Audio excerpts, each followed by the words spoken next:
नमस्कार दोस्तों, आज के हमारे इस वीडियो में हम आपके लिए संतोषी माता की व्रत कथा लेकर आए हैं। एक समय की बात है, एक बुढ़िया के 7 बेटे थे, जिनमें से 6 कमाते थे और एक ना कमाने वाला था। वो बुढ़िया 6 बेटों को अच्छा खाना बनाकर खिलाती, पर 7वें को उन सब का बचा कुचा झूठा खाना खिलाती थी। और वो भोला भाला अपनी माँ की इस चालाकी को समझ नहीं पाता था। एक दिन वो अपनी पत्नी से बोला, मेरी माँ मुझसे बहुत प्यार करती है। तो उसकी पत्नी बोली, वो तुम्हें सबका बचा कुचा खाना खिलाती है। इस बात पर उसे विश्वास नहीं हुआ। एक दिन वो छुपकर देखता है कि माँ अपने 6 बेटों को बड़े प्यार से कई प्रकार के व्यंजन बनाकर बड़े प्रेम से खिला रही है। जब वो 6 खाना खाकर उठ गए, तब माँ ने उनकी थालियों से झूठन इकट्ठी करी और उसके लिए थाली में परोस कर रख दी। जब वो घर आया तो माँ अपने सबसे छोटे लड़के से बोली, खाना खा ले। वो बोला, माँ मैं भोजन नहीं करूँगा, मैं तो परदेश जा रहा हूँ।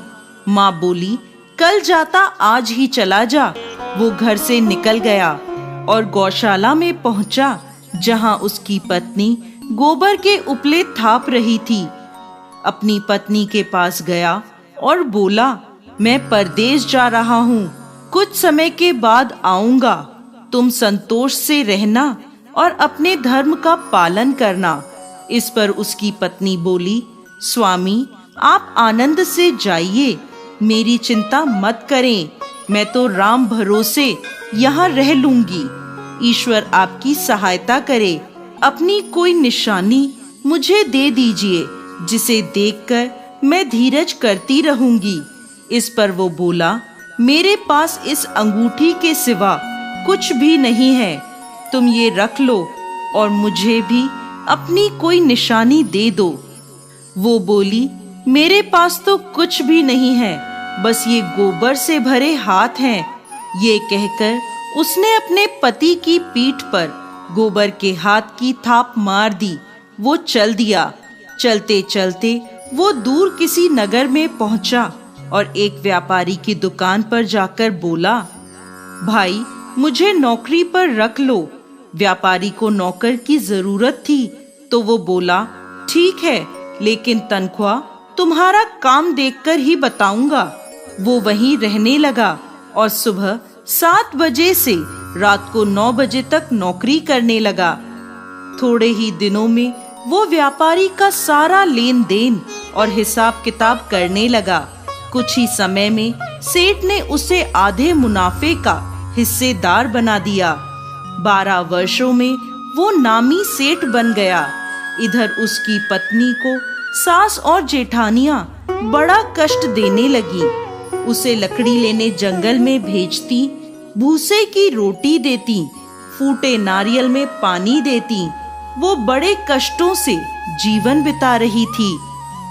एक दिन जब वो लकड़ी लेने जा रही थी, तो रास्ते में उसने देखा एक मंदिर में कुछ औरतें व्रत कर रही हैं और कथा सुन रही हैं। तो वो पूछने लगी, ये क्या व्रत कर रही हो? इसे करने से क्या होता है और ये कैसे करते हैं? तब एक स्त्री बोली, ये संतोषी माता का व्रत है, इसे करने से मनवांछित फल प्राप्त होता है और गरीबी, मन की चिंताएं, मुकदमे, कलह, रोग आदि सब नष्ट होते हैं। संतान सुख, धन, शांति और मन पसंद वर मिलता है और दूर गए पति के दर्शन होते हैं। उन्होंने उसे व्रत की विधि बता दी।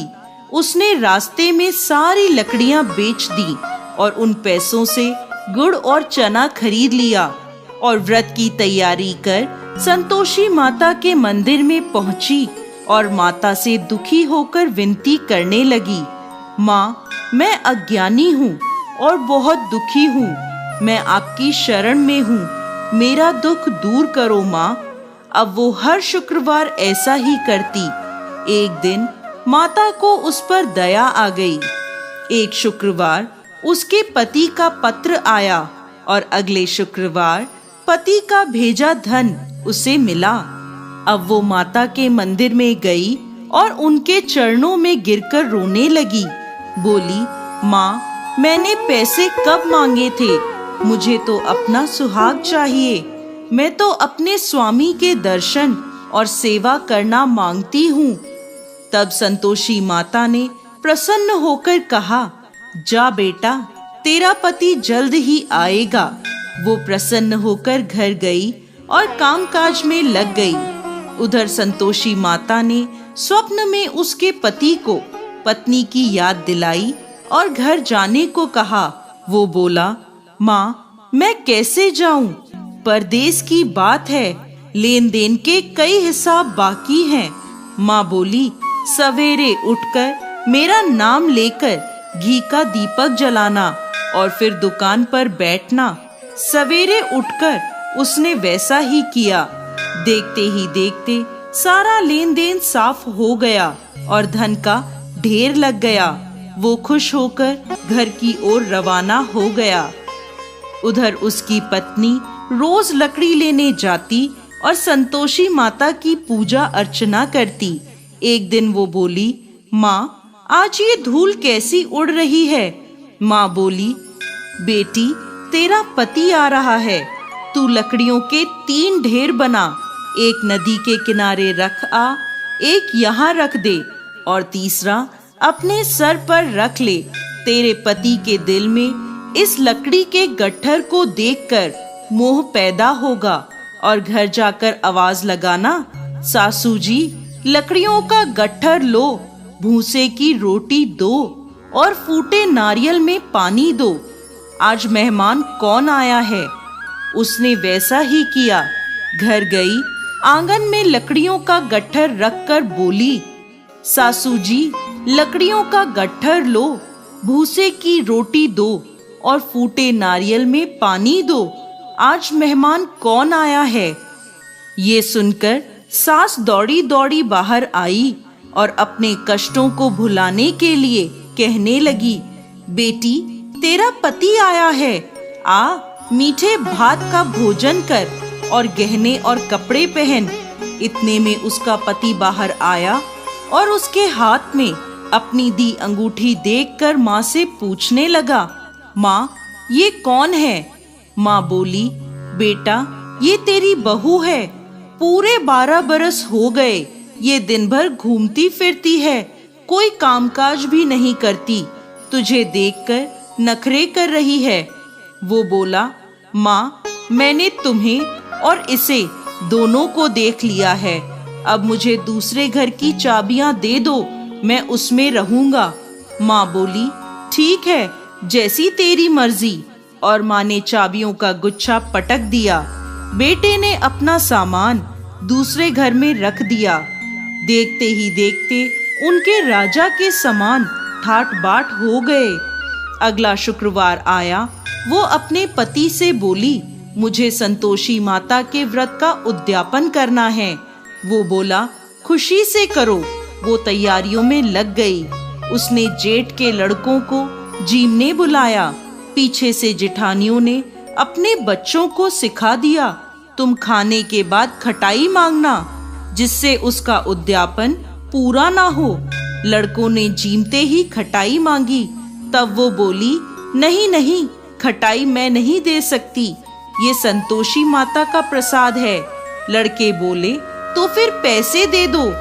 भोली भाली समझ नहीं सकी और उन्हें पैसे दे दिए। वो उन पैसों से खटाई लेकर खाने लगे।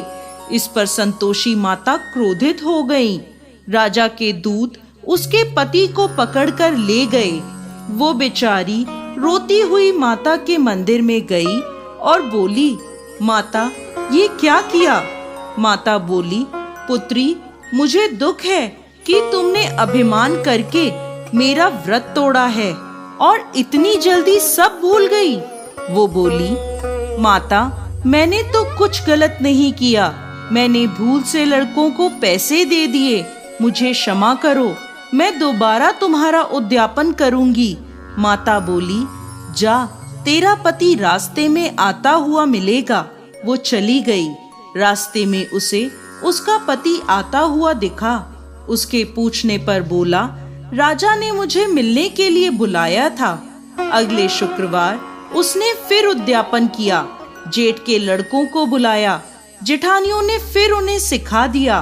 लड़के भोजन के पहले बोले, खटाई मिलेगी? तब वो बोली, खटाई नहीं मिलेगी।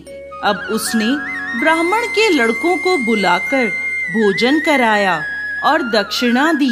संतोषी माता उससे प्रसन्न हो गईं और 9 महीने बाद उसके चंद्रमा के समान सुंदर पुत्र हुआ। वो अपने पुत्र को लेकर रोजाना मंदिर जाने लगी। एक दिन संतोषी माता ने सोचा, ये रोज यहाँ आती है, आज मैं इसके घर जाकर इसका ससुराल देखती हूँ। ये सोचकर संतोषी माता ने भयानक रूप धारण करा। गुड़ व चने से सना मुख, सूंड के समान होठ, जिन पर मक्खियां भिनभिना रही थी, ऐसी सूरत में वो उसके घर गईं। दहली में पांव रखते ही उसकी सास बोली, देखो कोई डाकिन आ रही है, उसे भगाओ वरना किसी को खा जाएगी। सभी घर वाले भागकर घर की खिड़कियां और दरवाजे बंद करने लगे। तभी उसने ऊपर की खिड़की से देखा तो वहीं से चिल्लाने लगी, आज मेरी माता मेरे घर आई हैं, आज मेरी माता मेरे घर आई हैं। उसकी सास बोली, पगली, किसे देखकर उतावली हुई है, बच्चे को भी पटक दिया। बहू बोली, माता जी, मैं जिन संतोषी माता का व्रत करती हूँ, ये वो माता हैं। ऐसा कहकर उसने सारी खिड़कियां और दरवाजे खोल दिए। सबने संतोषी माता के चरण पकड़ लिए और विनती कर कहने लगे, हे माता, हम मूर्ख हैं, अज्ञानी हैं, पापी हैं। आपके व्रत की विधि हम नहीं जानते। आपका व्रत भंग कर हमने बहुत बड़ा अपराध किया है। हे जगत माता, हमारा अपराध क्षमा करें। माता बहुत खुश हुई। हे संतोषी माता, जिस प्रकार आपने बहू को फल दिया, वैसा ही इस कहानी को कहते, सुनते और हुंकार भरते सबको देना। दोस्तों, संतोषी माता को संतोष, सुख, शांति और वैभव की माता के रूप में पूजा जाता है। माता संतोषी भगवान श्री गणेश की पुत्री हैं। इनका यह व्रत करने से धन, विवाह, संतान आदि भौतिक सुखों में वृद्धि होती है। ये व्रत शुक्ल पक्ष के प्रथम शुक्रवार से शुरू होता है और 16 शुक्रवार तक व्रत कर इसका उद्यापन किया जाता है। गुड़ और चने का भोग माता को लगाया जाता है। ये व्रत करने वालों को खट्टी चीजों को ना ही खाना चाहिए और ना ही हाथ लगाना चाहिए। बोलिए संतोषी माता की